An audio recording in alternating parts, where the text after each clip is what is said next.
Well, you were talking about skills. We bring our skills in. It's kind of the opposite with me in service work. It's the skills I didn't have that AA's taught me, which is amazing. I've heard it through the grapevine.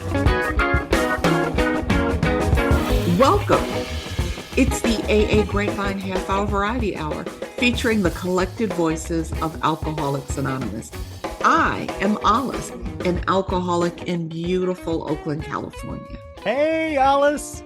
Hey, everybody. I'm Sam, an alcoholic in Palm Springs, California. Hi, Sam. It's so good to see you, Alice. So good to see you. It feels like forever.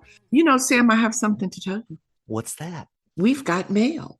Chrissy, no relationship to Chrissy, our publisher, has written in, and he writes, I had a question for the podcast that I would love to hear discussed. Thank you to Don, Sam, and Alice, and anyone involved. I listen every week. In my area, it seems like people who are serious about AA never say AA. They always say the full Alcoholics Anonymous. Same thing with the big book versus the big book of Alcoholics Anonymous. Is it considered ill-mannered to simply say AA? Thank you, Chris. Thanks for writing us. Let me go on and put this part out here. So, because we all read this email, and Don said, you can tell you're going to hear a pontificator if they start their share with, thanks to my higher power, whom I choose to call God, and the program of Alcoholics Anonymous, I haven't found it necessary to take a drink since, ... But I know a lot of good experience will come when I hear that long opening. Thank you for sharing, Don. So funny, Don, with the pontificators. No matter where you live in the world, there is someone at your home group that opens their share. That is so true. The question specifically that he's asking is it considered ill-mannered to simply say AA? No, it is not. If saying AA works, or Alcoholics Anonymous, or the book of Alcoholics Anonymous, or the big, whatever works for you. I think the thing is to practice the spiritual principles. Well, Alice, I love having these little chats, these exploratory conversations like this. This is how we get to know each other in public. We get to know each other more and more.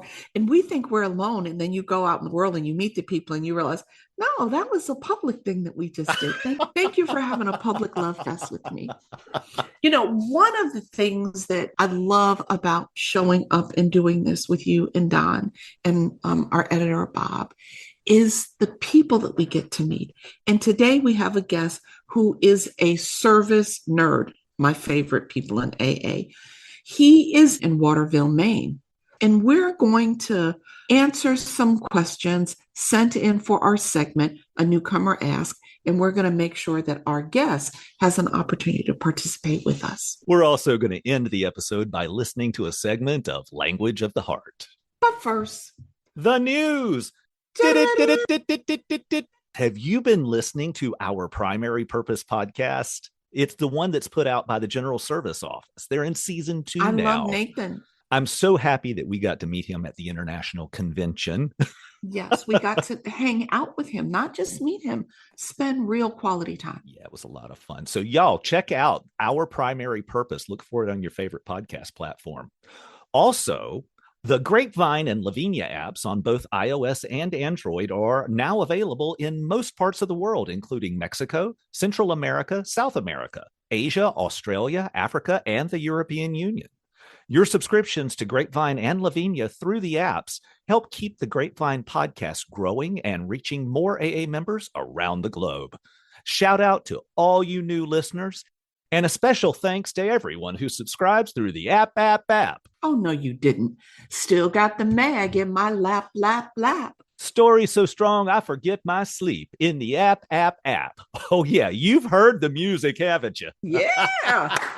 So Josh created the song and sent it into the Grapevine after seeing a presentation about the Grapevine app. And he is our guest today. Woohoo! If you have not done so, you can watch the video on YouTube or Instagram. Just search Grapevine, get the app. Pause right now, go see it, find it, and come back. Unless you're driving, because we really don't want you doing that while you're driving. Don't do it. And we promise you're going to love it. I think everybody's back now. Okay, Okay. everybody, Get up, get up your- out your seats. Come on. Come on. Then I see that purple Don, logo. get it. Yeah, that grapevine. Group chat tired, memes all stale. Need a new fix, different trail. Tap that icon, fall down deep. Story so wild, I forget my sleep. Get the app. Hey! One little tap. Feed full of jokes, hot takes, confessions. Laugh so hard, feel my last recession. Grapevine, get the app. One hit, now you back. Don't miss out while you nap. Tap in, that's facts. Still got the mag in your lap. Print page with the sass. Hit subscribe for the stash. Grapevine, get the app. Yeah. They got columns in the back. For the bar crowd, truth in cap. Little cosmic corn, the stars talk slick. Your weekend's ruined, but you'll laugh through it. Funny little roast of us drinking too much. Spilling our hearts over sharing that brunch. We clown ourselves, that's part of this scene. Tipsy and honest, pages all clean. Grapevine, get the app. One hit, now you back. Don't miss out while you nap. Tap in, that's facts. Still got the mag in your lap. Print page with the sass. Get that subscription, stack. Grapevine, yeah, we back. From the couch to the bar stool, we all act a fool, but we read it, then we see it. Okay, that's me too. We toast to the chaos, laugh through the crack ups. Cosmic in the back, keeping all of us cracked up. Grapevine, get the app. One hit, now you back. Don't miss out while you nap. Tap in, that's facts. Still got the mag in your lap. Print page with the sass. Hit subscribe, never lag. Grapevine, get the app. So my name's Josh T. I'm from Area 28, District 14. I am also the Area 28 registrar right now. Service is my thing. Josh, thank you so much for sitting down with us today. Something about somebody being so inspired to write a song, right? Come on. We got to talk with you. When I heard it the first time, I was like, well, I didn't see that coming. Like, it's so fresh and it's so enthusiastic and young and current. And thank you. It was a fun deal to make, and the inspiration of where that song came from was at a young people's conference. Of course. Which YPOP? It was in Boston, and there was a workshop about the app, and then in the room later that night, everybody was yelling app, That's it. and it made the hair on my arm Yeah. stand up. Oh my gosh. And then, about a year later, Area 28 decides that we're going to be hosting Narasa. My tag, you're it, part of that was you're going to be the DJ. I had never been a DJ for anything in my life, and I said I'll do what I can. And I started with messing with some apps that are out there in today's age, and started messing with some music to make my own music. I remembered that young people's conference, and I remembered the people standing on their chairs screaming the app, and I'm like, yeah, we need to do something with that. So I messed around with it for weeks, and my wife got sick of hearing it in the living room. But then when the final was made, she wasn't sick of hearing it no more. She was It's singing. so catchy. It is an earworm. It sticks. Can you please tell the people what YPA is, what a young people meeting is, and can you tell people what La Raza is? So the young people's conference that I went to was young people in AA, or as you guys talked about earlier, young people in Alcoholics Anonymous, whichever way that works out for you. It's the younger generation. It's also young at heart, right? People trying to get sober in different ways. And the first one I ever went to, there was an 82-year-old woman that got the big book, and she went up there and she was proud. Not a glum lot. We are Absolutely. not a glum lot, and they can show the people that think we're a glum lot that we're not. Narasa is the Northeast Regional AA Service Assembly. So I got another song that I might be able to share with you guys. It's the Service Junkie song that I made that played at this Narasa. All right. Stick around after the end of the podcast, and we're going to have that Service Junkie song for you. One of my friends here locally, Drew B, and he started in young people in AA. And he says, just bring whatever your skill is to Alcoholics Anonymous. We need you. Thank you, Josh, for putting real pep in our step on the Get the Grapevine app, the video to it, the music. It's inspirational. And it's, I think, a great ambassador to welcome people in to this thing that is not old and stodgy and stale and dusty. So, Josh, I would love to hear about the part of your life that brought you to AA. Why did you get here? Because nobody gets here on a good day. No, I didn't come in here on a winning streak. Almost 8 years ago, after a long career of drinking, I'd been in and out of AA since I was 15 years old. Oh, And I came in for, all the reasons we hear: courts, family, ex-girlfriends. Finally, by the time I was 38, I gave away my family. I gave away jobs.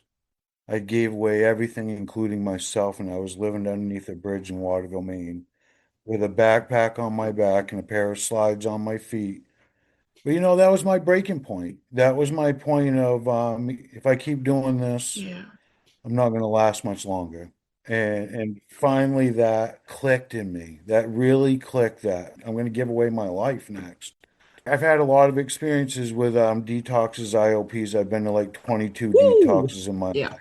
But, I've learned that you can know all the information, but if you're not ready, Mm. man. I would love for you to talk about like the thing that finally helped you see the only thing I have left to surrender is my life. I was so lost at the end of it that I didn't even know where I was. I'm thankful for a woman that walked by and talked to me. That thing, she might have been the thing, but I think that was God given. Yeah. And it was before I could even see a higher What did she power. say? yeah. So at first she said, I need to get you warm, and she ended up giving me a place to stay in a trailer. And the trailer really didn't have any heat or anything, but I still stayed there and it was better than where I was. That Christmas was coming up, and I was in that trailer by myself. And I said the end was going to be Christmas Day. Christmas morning, my father was banging on the door because he had found out where I was, and that saved my life. And I finally picked the phone up after that day, spending with my family, because I wanted to be there more for my family. Finally, one time in my life. And I called an old sponsor. Said, hey, can you take me to an out of town meeting? Because I had a lot of shame and guilt. I'd gone to meetings here and used meetings for a long Yeah. time. He brought me 2 towns over, but I still knew everybody in the room. And that's kind of a running joke. He didn't bring me far enough. But I picked up that white chip, and this time I was ready. So I did almost everything they told me to do. Wow. There's one suggestion that don't get in a relationship in your first year. And I found my beautiful wife my first year. Me and her have been married going on 5 years Yeah. now. Fantastic. She's also walks beside me on this Yeah. journey. And it's important to share that because we hear a lot of destruction stories about those things, Yeah. but there are There success are stories indeed. there too. I want to comment on something, and that was that you called a former sponsor. When was the last time you had talked to that sponsor? Like 5 years before that. It's just not true that the people who have sponsored us or walked with us are going to side eye us when we come back. People are genuinely happy to see us come back. Yes, Yeah. the door was always open for me. And I'd always heard that. We're always here for you. They told me that from the very beginning. They were always there to welcome me. And those were the only people welcoming me at the end. I have a dear friend that told me in early recovery, he's passed on now, but he told me the whole deal is more God, less you. And when I was willing to do that, more God, less me, that's when things changed. And that's different with everybody. Can't make nobody ready, right? Nope. I can't get you drunk. I can't get you sober. But man, if you want it, I could walk you to freedom. I heard a phrase recently from a speaker at my home group that I absolutely loved, and it was to the effect of, I can't guarantee you that AA will get you to heaven, but it'll get you out of hell. Whew, that's it. That's the truth. I loved that. And the truth is that you never have to drink again, and you never have to feel like that again. There really is a way to live in joy and freedom. I won't lie to people and say any three of us have the magic wand. I wish we did. But we've got our experience, and my experience, and I suspect the same for both of you, is that you got a sponsor and you worked the steps. Did you do that, Josh? I did. God puts us in the right place at the right time. So yesterday was a celebration of life for my sponsor. He passed away. I'm so sorry to hear that. You know, he used to tell me, a good thing, Josh, about getting sober is you get your feelings back. A bad thing about getting sober is you get your feelings back. That's it. That is it.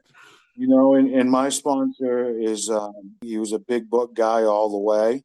He was kind of old school, hard knocks, and told me what I didn't want to hear a lot of the time. Took time away from his family and everybody to sit down with me to show me a better life. And that's what sent me on this path. He did that for me, and it showed me I want to do that for others. You know, and it's the quiet moments that people don't see where I'm self-sacrificing on behalf of Alcoholics Anonymous. When we answer the phone or give somebody a ride or stop at the store before the meeting or all of the little things that we do, those things really matter. It's getting out of self, right? Yes. I was a very self-centered to the core, so bad that my selfishness brought me underneath that bridge. That's where my selfishness brought me. And I'm very blessed that the wife I have in my life is also, you know, one of us. And she understands. She understands when the phone rings. There's no, hey, come on. There's help the next sick and suffering. And man, what a gift that is. That's right. I normally wouldn't ask this, but I feel compelled to ask this, Josh, so forgive me. How's your dad? My dad? Yeah, because he knocked on the trailer. My dad's amazing now. You know, my dad went through a lot with me, and my mother went through a lot with me. Damage that I can't take back, right? But so 4 years after getting sober, my family let us move into a house and gave me and my wife a house that it was my grandfather's house. And one of my times of being sober, I got to take care of my grandfather in this house in his last days. That wouldn't have happened if I wouldn't have got sober and came into Alcoholics Anonymous. I can tell you that. That's a long way from under the bridge, Josh. Yeah, and I wasn't even talking to my family, you know, and now they live a mile up the road and I talk to them all the time. 7 years ago, I was also on disability. And I share that because that's where my alcoholism brought me. Didn't think I could work. And that's one of the hardest decisions I had to make in early sobriety was go back to work, stop the check. And making that call was amazing. I love that. It's a spiritual thing. It's not even about the money. It was scary. I didn't know what it was going to look like. I didn't know what I was going to do. I didn't really have a profession. I mean, I had done things like roofing and stuff like that, you know, when I was younger, and I was good with my hands and stuff, but I never really had a constant thing, and I didn't know where it was going to go. But I knew at this point I had done, you know, step 1, 2, and 3. I'd worked on my 4th step. I had told my sponsor my 5th, and I was going to let God take over it. The mayor of Georgetown got fired, and that was Josh. And I let God take over. And when I let God take over, he guided me. And there was 3 jobs. You know, it started with a guy in the program, let me work for him first. And then I went to another job, and it really wasn't the right fit. And now I'm an HVAC technician now, and I love my job. I love what I do. I love the places I get to work, and I love the people I work with. Such a powerful testimonial about faith that if I do the right thing, I'm going to be provided for. You know, I wake up a lot of mornings, and a lot of people know I say this a lot, but I wake up in the morning and I thank God for being on the wake up list. And I start crying. I got a lot of friends that aren't ever going to be on the wake up list because of drinking, and then I look and I have a bed. Oh my God, that gives me goosebumps. So, you know, it really turned around in my life that I'm grateful I'm an alcoholic and I went where I went, because I wouldn't be so grateful for where I am today. If I never had it that bad, I would have taken things for granted. I mean, Oh man, Josh, I just love hearing that. I really do. We have a question from a newcomer. Yeah, we received a question for a segment the newcomer asked, and we hope that everyone in the sound of our voice will consider sending in a question for the newcomer ask or the Ask It Basket. This one is from Ravi in Mill Valley, and she writes, Hi there.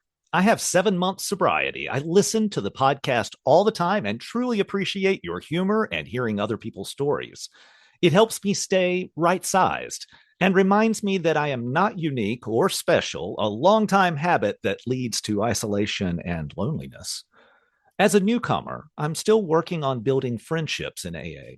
I go to my women's home group 3 times a week. I have a sponsor, but I'm struggling making friendships. I have a couple, but I still struggle with picking up that 1,000-pound phone. Apparently, it's gotten even heavier, Alice.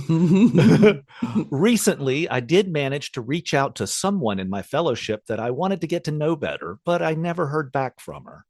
Any tips on building more friendships in the program? Thanks for your help and for all that you do, Ravi L. Ravi, thank you so much for writing in with that. Josh, how do you make friends? well, I invite them to my house and feed them. There you go. It's including myself, right? When I hear things in a meeting, 2020 club, that's huge. Coming 20 minutes before, staying 20 minutes after. That's right. Yes. And it's up to me to include myself. I always used to think everybody else was going to include me in things. And then I realized if I jump in the middle, it ended up just working its way out. And I found the people that I needed to be around, the winners, right? One of the things that really changed my recovery when I finally became a member of Alcoholics Anonymous was my instant answer of no changed to yes. And it took a minute. It took probably 3 or 4 months.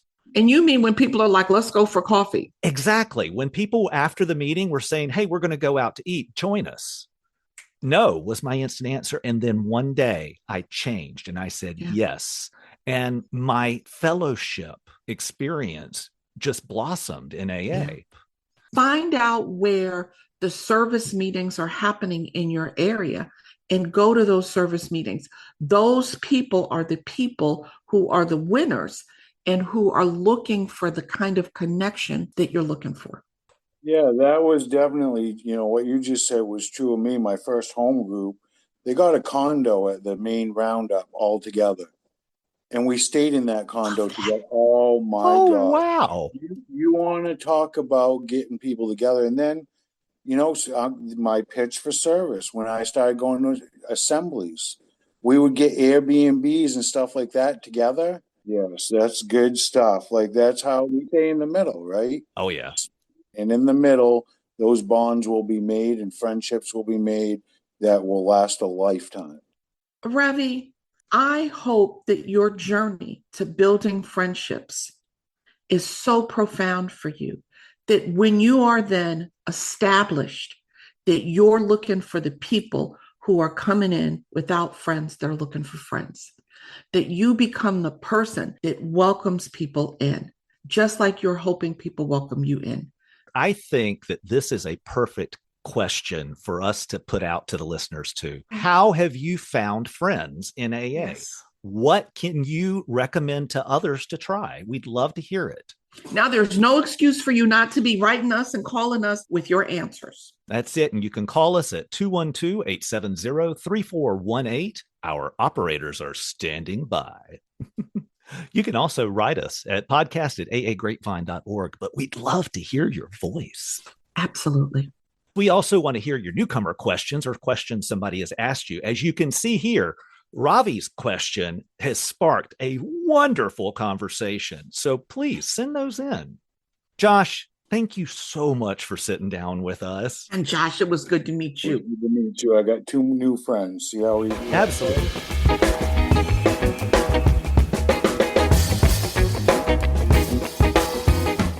I am Norma, and I am an alcoholic from Athens, Georgia. I subscribe to the Grapevine because it keeps coming, even if I don't.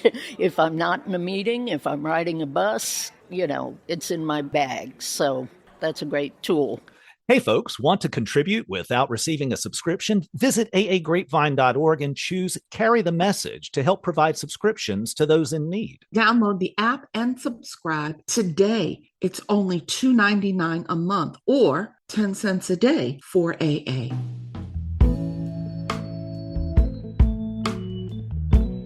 Language of the heart.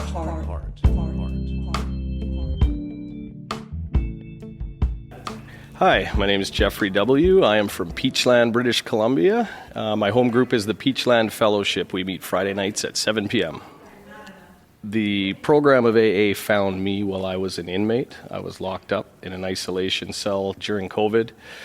I picked up actually a copy of Grapevine magazine on a bookshelf, thinking it was a Reader's Digest, and I started reading it. And once I realized it was an Alcoholics Anonymous publication, I put it back. I did not like the word alcoholic. And right next to it was a little blue book that turned out to be a copy of the big book of Alcoholics Anonymous. I originally did not want to read that book. I tried to put it down. My hands were so shaky and detoxing that I ended up dropping it a bunch of times, and I finally just got frustrated and started reading it. I read The Doctor's Opinion first, and it captured me. I read Bill's story. I saw myself there, and I just kept progressing through it, and I was devouring it, and I was reading it so much. I got to the spot at the end of what is a reading in the meetings of chapter 5, how it works. It's the very next line that we don't read in the meeting, and it says, being convinced we were at step 3. And that moment, I was like, what? I was waiting to get to the steps. I knew this was a 12-step program, and I was like, I'm at step 3. Where was step 1 and 2, right? But then it said being convinced, and I just had this overwhelming thought of, for the first time, I had nothing to say. Like, I would argue anything. I didn't argue with anything I just read, but I was like, where's step 1 and 2? And I flip back, and I'm reading, and I'm rereading, and I see it for the first time where it says we had to admit to our innermost selves that we were alcoholic, and this is the first step in recovery. That I just was electrifying. I had read the second step in chapter 5, and I knew it was coming to believe in a power greater than you. I already believed in a higher power, but I came to believe that my higher power put this book in front of me. That was my step 2 moment. And then right there from where it says being convinced we were at step 3, I just followed suit and got on my knees and recited the step 3 prayer exactly how it was in the book. And when I stood up, I was a different human being. I have never been the same from that moment. My life was forever changed. And I've had moments since then, like Dr. Silkworth talked about later on in literature about meeting with alcoholics who were members of AA, and that he knew them prior to getting sober, and then he didn't recognize them. Like he's like, I know this guy, but I don't know this guy. I've had people come up to me that knew me before I went to jail and had this experience, to seeing me out. I was about 9 months sober, and they were like, you are not the same human being. It was that step 1, 2, and 3.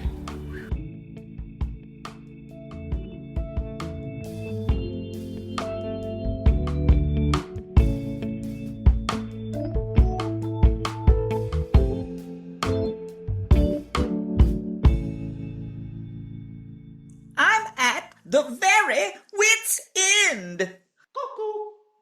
I try to take one day at a time.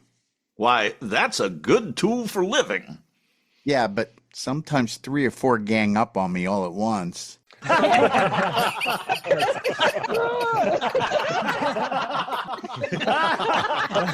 It's really not that funny.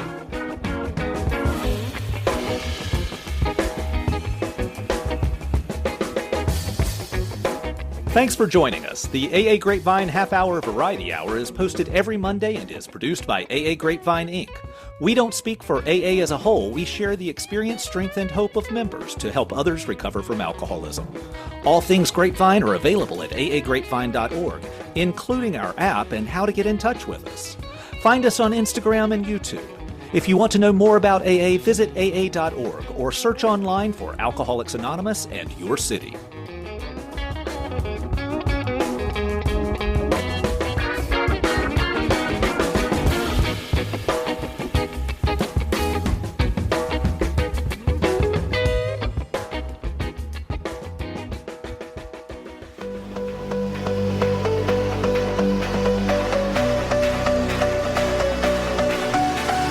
Name tag on, coffee in hand, early call time, late night plans, years laughing, treasures share, registers counting, delegates care, corrections crew bringing hope inside, public info on the roadside, secretary on the daily log, we're wide awake through the morning fog.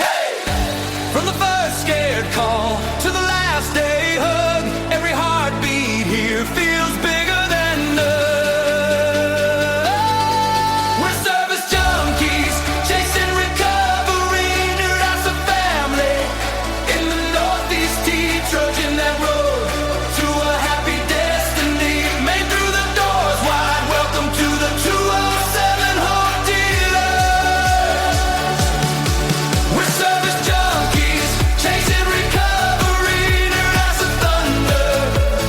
Under our feet, hands in the air, for the next still suffering. Made through the doors wide, welcome to the 207 Hope Dealers. Oh yeah. Microphones buzz, floor mics hot, old timers grin, give it all you got. Minutes get read, emotions get passed. We talk about God, we talk about the past. Hotel lobby turns into a meeting, sidewalk smoke break, heart wide beating. One more story changes the night, one more newcomer finds their light. From the first scared call to the last day hug, every heartbeat here feels bigger than us. We're service junkies, chasing recovery, new rise of family. In the Northeast heat, trudging that road to a happy destiny. Made through the doors wide, welcome to the 207 Hope Dealers. We're service junkies, chasing recovery, near rise of thunder. Under our feet, hands in the air, for the next still suffering. Made through the doors wide, welcome to the 207 Hope Dealers. Who saved your chair? Who answered late? Who picked you up at the edge of fate? That's who